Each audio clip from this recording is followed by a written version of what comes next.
I think the most important layer is the public space layer, because outside of city center it looks nothing like any big city in the world, because it was developed as a Soviet city where all the ground was belonging to everyone.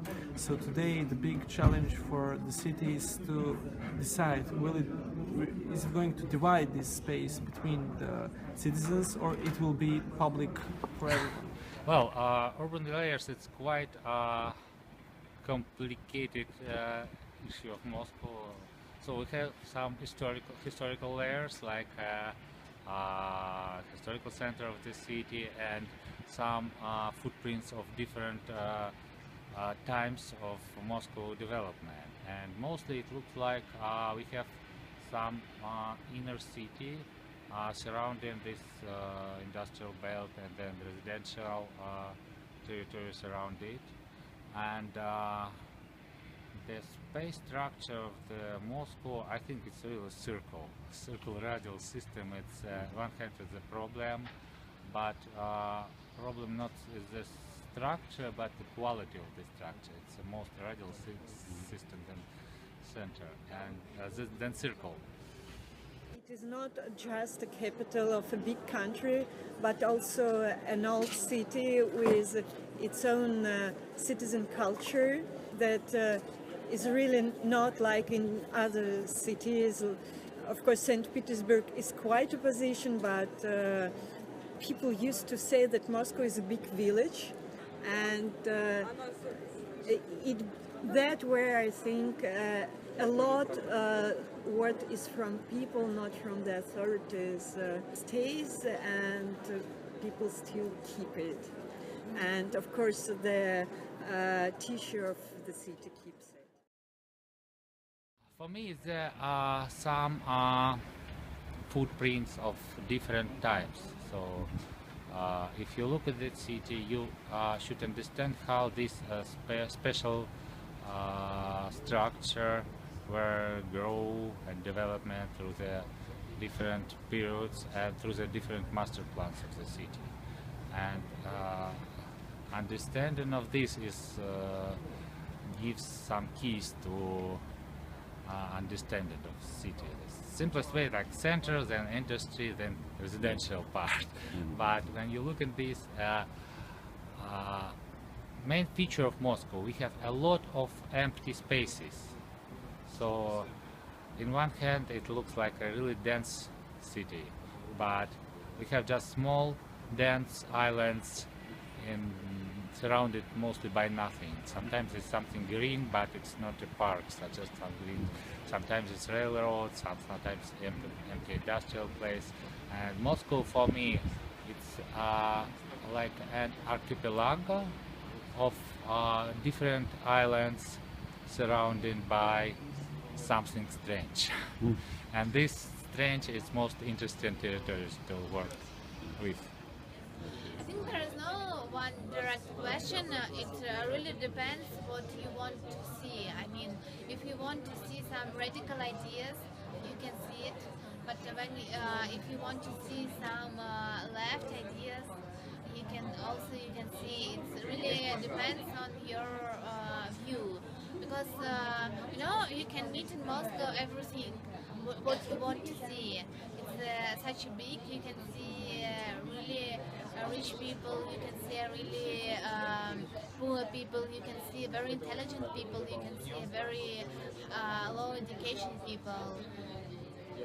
I think that is diversity, and there are so many different things in Moscow, like Moscow city or some buildings from 17th century. You can see it, and it's really different, and you can see it in the center. Like you're always surprised by the city. For me, the main concern is actually people who live in the city, and I really want people to be in the center of urban development, and so it should be focus, and for me it's focus, and I want it to be not marginalized topic, but like main topic, mainstream topic.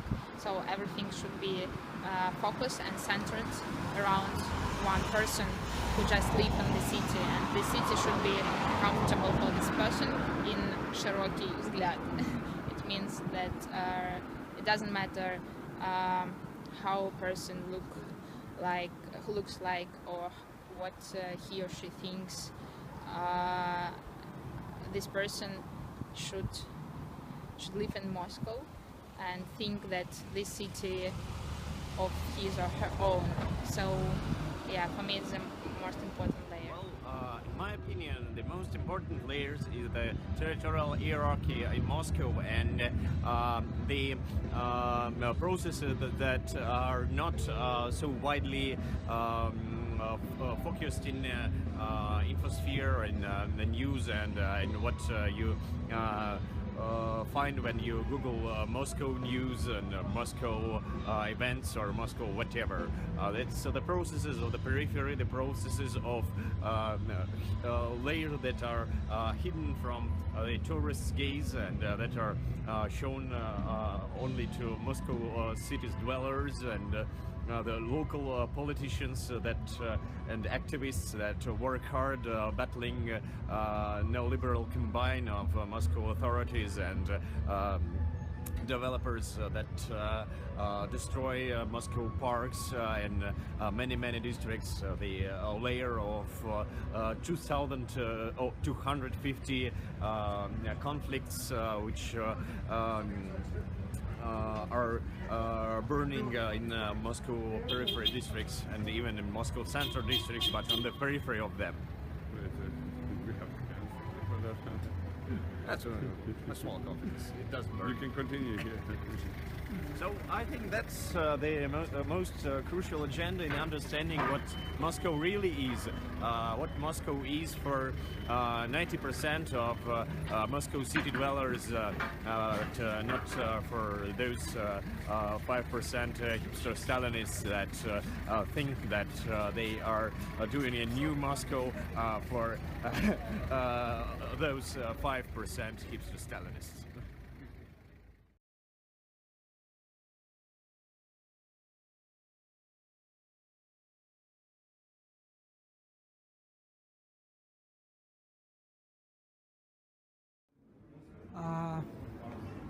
I feel Moscow as a global city, mainly because of the people that I met in this city.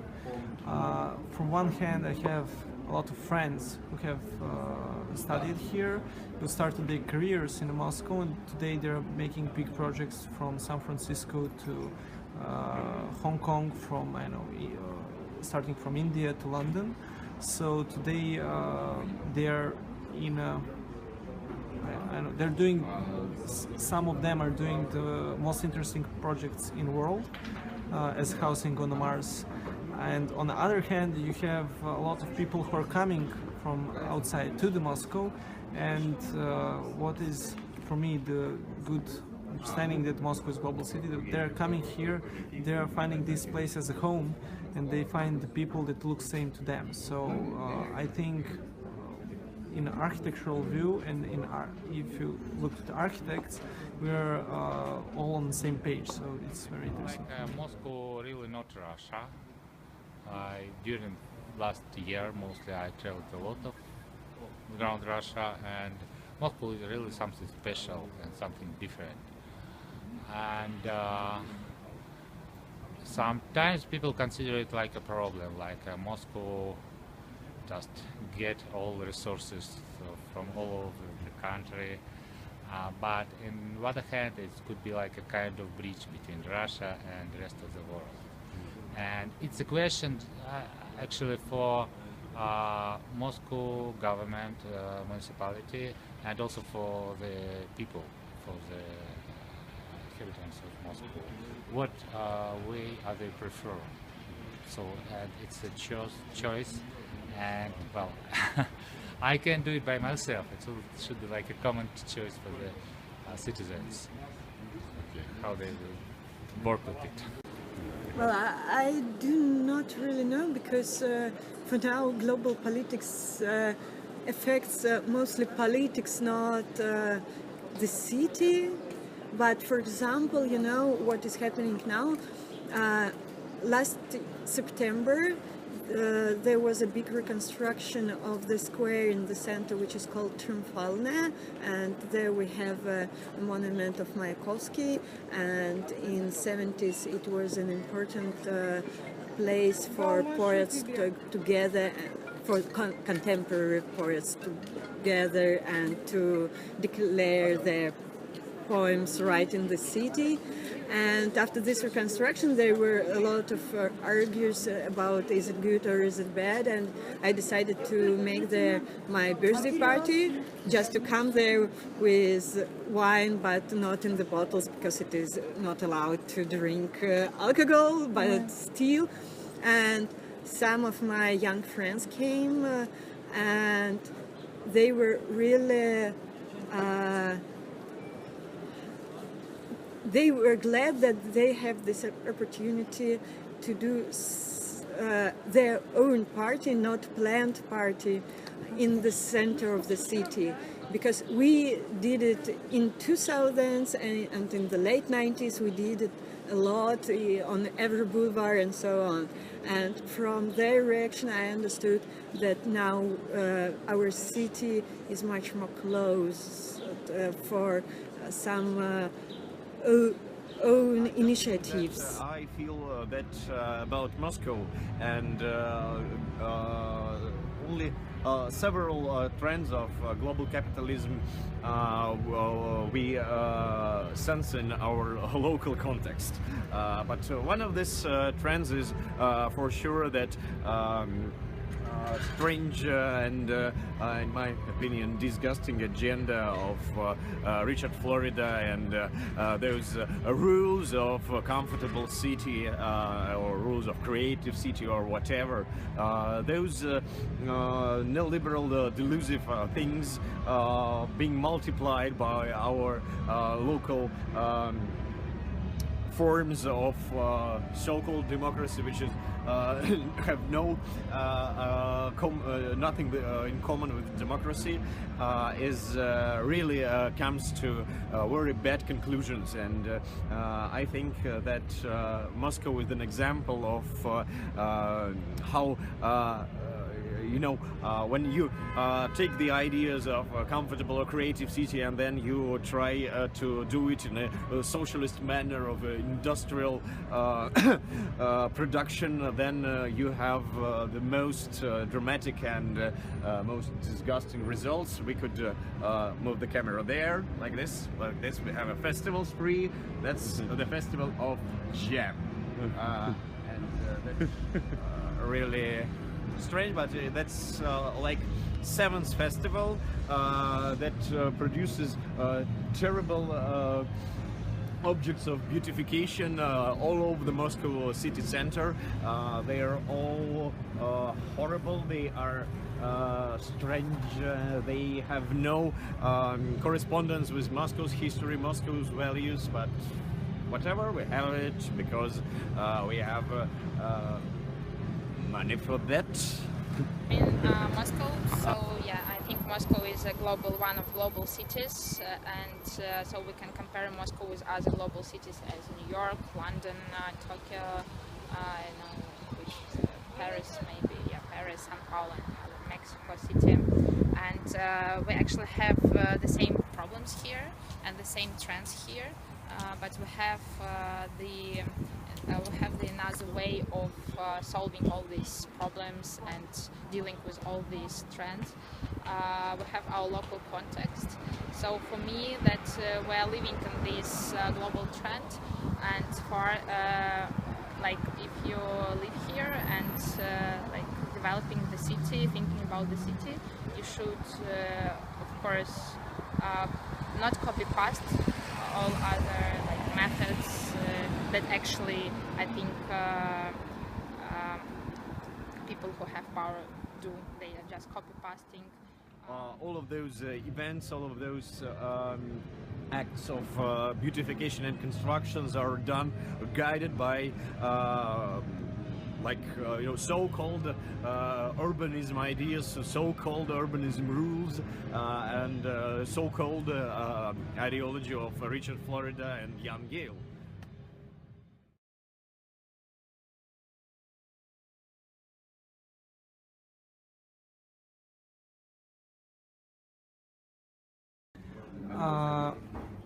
Next step for Moscow is going outside the city center, because last year's main point of interest was city center and developing of it, and we're starting this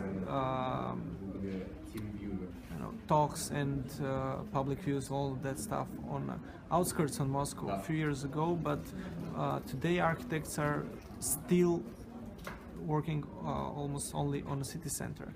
And for me, next step is going outside of the outskirts of Moscow, because the Delno project is concentrated on outskirts. And I'm not talking about Russia, I'm talking about going globally, because Delno is the project that was able to start only in a Soviet communist megapolis with a lot of same buildings. But after the first year of our after the launch, we're ready to go and start working with a much bigger number of houses and type of houses. So for me, next challenge is outside of Moscow and outside of Russia. Next step for Moscow, Moscow as a city and as some structure and as Moscow inhabitants have a few challenges, and they have to find some answer for this. For me, the most important challenge is the urban planning system and governance system of the city. So now it somehow it works, but we have a lot of problems with this. It works not, in some strange way. If you look at big project of Moscow government, you can understand what is really problems of this. My street program and some new Moscow and other things. And this is the biggest challenge, to find some answer how what this governance system should be in this city, how involved people in this governance system and urban planning system, and how we can establish a really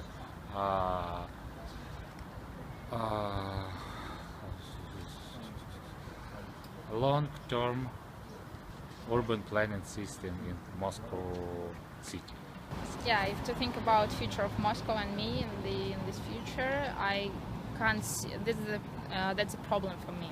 Main problem that I faced just now. That actually I can't see myself in this future, like for a long-term period. I can see just in short-term period. So before, maybe even 2 days ago, I was thinking, okay, I'm living here for 1 year more.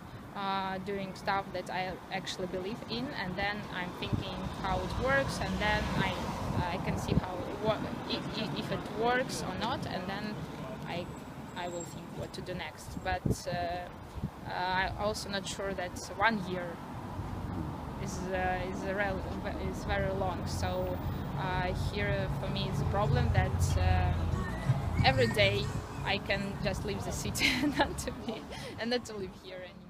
For today, we see that there's a big crisis because of all these sanctions and what our authorities are doing with the country. And Moscow have two ways to become very like a capital of this big country with its very scary national idea, as for me. And or become something like, Berlin in 2000s, when they had no money after a big construction boom, and when they started a lot of small businesses, some initiatives and so on. I really hope for the second way, and I can imagine myself only in the second Moscow. Yes, in this second Moscow.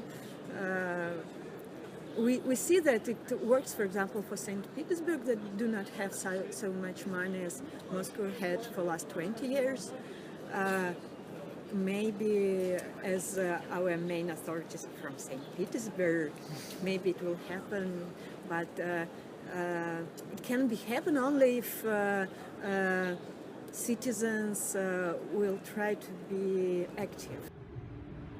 I believe that the next step for Moscow is the new renaissance of territorial self-governance and the new era of democracy. I think that the local conflicts with the developers and local activists and municipal deputies lead us to only one decision. Either we self-organize and develop democratic practices and somehow try to install a democratic agenda into our legislation in the city, and even bring the decisions made in our city to any legislation.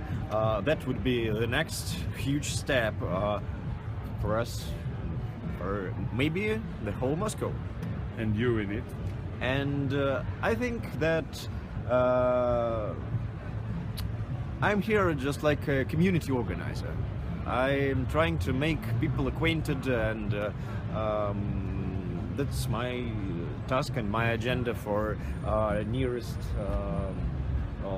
2 years or more. I don't know how much will it take, but the process has already begun. We had All Moscow rally that united different districts in one of the central parks of Moscow, and the people came with the banners of their districts, or banners with the names of parks they battle for, and I think that that's a good start, and that brings me a lot of hope in the success of this next step.